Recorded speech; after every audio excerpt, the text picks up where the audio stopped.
Hora de saber as novidades da política com Arimatea Souza. Boa noite, Ari. Boa noite, Anchieta. Boa noite, telespectador do Itararé Notícias.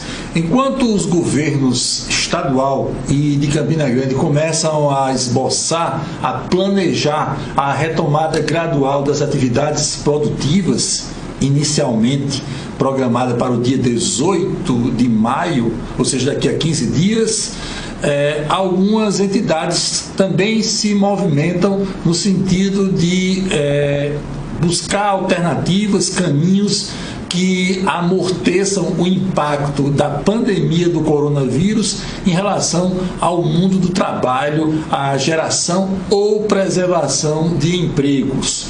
Hoje, o Fórum Paraibano em Favor do Emprego teve sua primeira reunião em João Pessoa. E um dos participantes desse fórum é o deputado federal Rui Carneiro, do PSDB, que falou ao Itararé Notícias sobre essa reunião pioneira. Vamos conferir. Nós finalizamos hoje a primeira reunião do Fórum em Defesa do Emprego.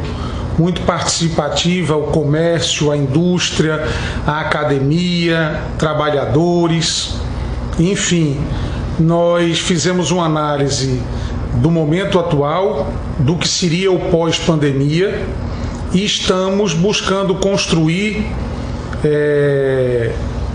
algumas soluções para essa questão das empresas e dos desempregados.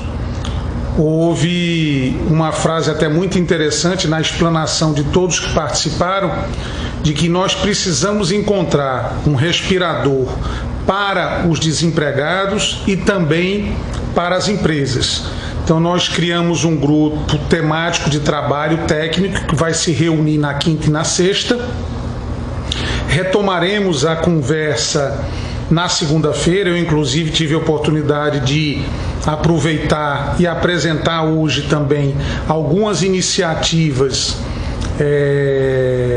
que já aconteceram em alguns estados e em alguns municípios, e aí vamos retomar na segunda-feira, e eu acredito que na próxima semana ou na outra nós já teremos um documento do fórum para entregar às autoridades públicas e também para tornar público aí para a população num tema de tanta importância hoje, que é a retomada do crescimento econômico e a geração de emprego, de postos de trabalho.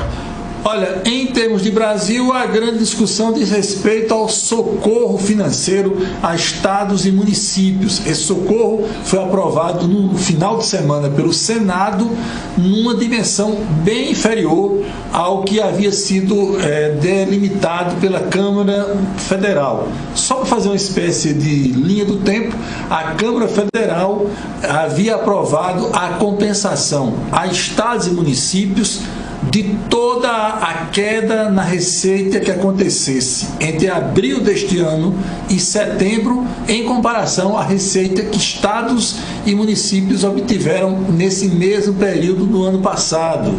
O governo federal foi contra essa solução encontrada pela Câmara Federal, alegando que era um tipo de desembolso incalculável, ou seja, sem condições de ser sequer programado, quanto mais assumido pelo governo federal.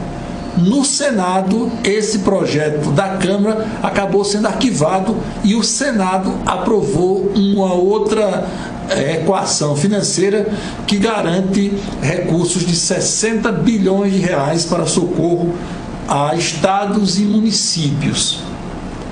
A proporção será de 60% desses recursos para os governos estaduais e 40% para os municípios. Segundo o cálculo da Confederação Nacional dos Municípios, a proporção que restabeleceria a paridade de receitas entre estados e municípios seria de pelo menos 38% para os municípios e 62% para os governos estaduais. Ficou 60% para os estados e 40% para os municípios. Agora, esse projeto vai ser votado, talvez ainda hoje, pela Câmara Federal, e se houver emendas na Câmara Federal, será necessária a devolução do texto para que o Senado dê última forma a esses socorros socorro a estados e municípios. Detalhe importante é que muitos prefeitos alegam que para fazer o pagamento do funcionalismo referente ao mês de abril, é indispensável que essa ajuda financeira chegue rapidamente aos caixas municipais. A previsão de técnicos do Tesouro Nacional é que, se o Senado e a Câmara, ou seja, o Congresso Nacional, concluírem essa votação ainda esta semana, vai ser possível, entre os dias 10 e 15 de maio, o início do repasse dessa ajuda financeira emergencial a estados e municípios. Boa noite a todos e até amanhã.